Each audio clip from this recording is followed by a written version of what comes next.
day in life, though. I'm sure, as he said, something that he's been through before, I'm sure, and hopefully he doesn't have to go through again. But it's no amount of money, no amount of fame, no amount of notoriety that could keep you from things like that happening to you. So just an unfortunate part of life. I'm just thankful he made it out. You experienced anything like that personally? Yeah. I mean, I've experienced that. I've been hemmed up, countless times when I was younger. You live in the inner city. That's just how it goes. They're trying to control the city. They're trying to keep the city safe. So, the black between the sizes of 6'4" and 5'3", and they're gonna get you. But thankfully I made it out alive. He made it out alive, and moved past it. Sherman, from your experience, when a player suffers an injustice or a tough situation, how has this locker room responded? With support. We've always supported our players and supported our guys, and that's all you can do is support, because Mike is literally sitting, taking a stand, protesting, doing everything he can to combat the exact thing that he experienced. And people are so worried about him sitting down during the national anthem that they completely miss that message a lot of times. They want to be more angry at the action than the message. And that's an unfortunate part of the world we live in nowadays.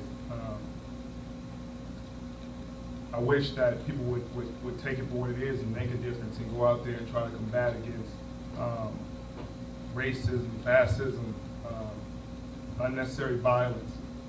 A guy being discriminated against. He was doing nothing wrong. I mean, you can't go outside, you can't be out, you can't do this. What can you do?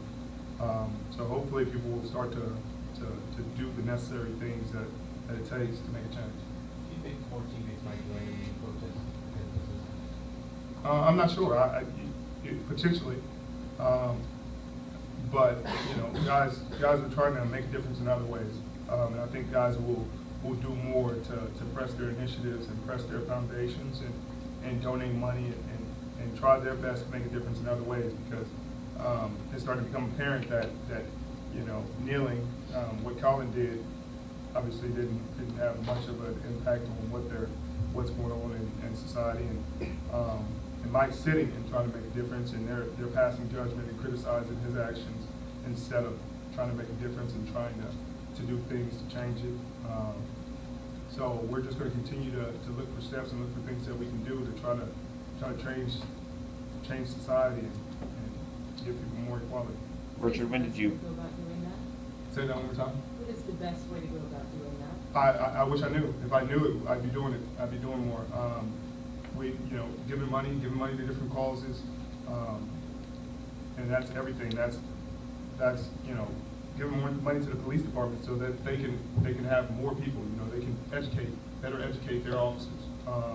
Giving money to the people who dealt with this violence, who lost sons and fathers and mothers to this violence, and try to help them.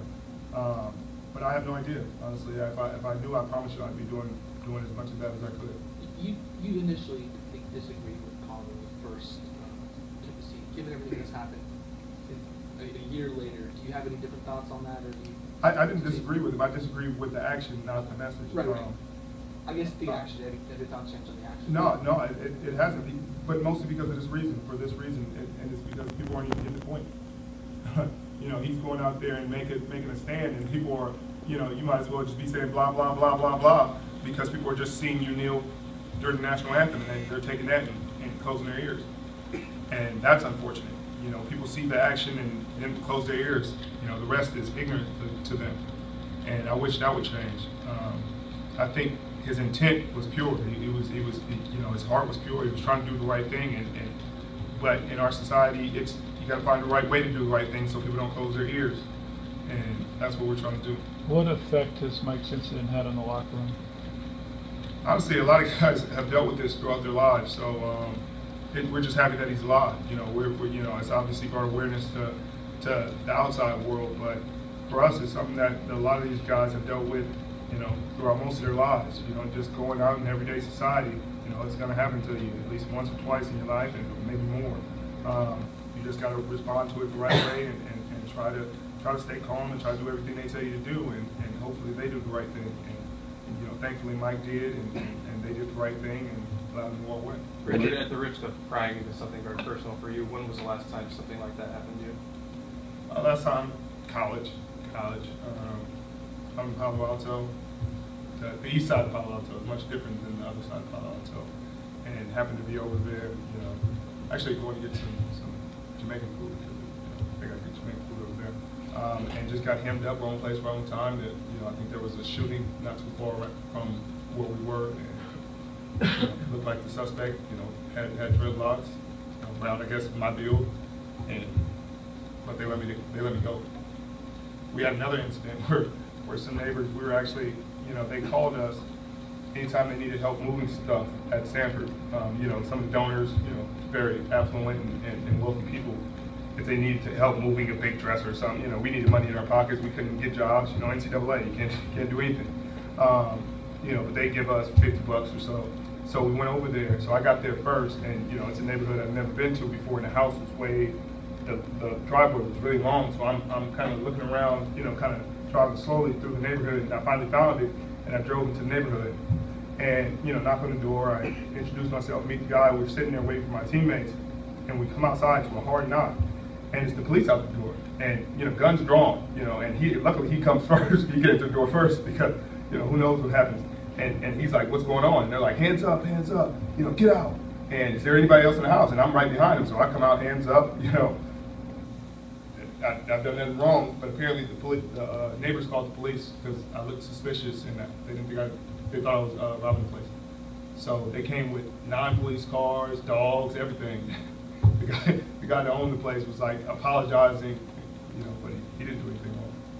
Is it any harder to concentrate on football at all with all this stuff kind of going on these days? I mean, like I said, it's going on your whole life. I mean, it's something we've always dealt with.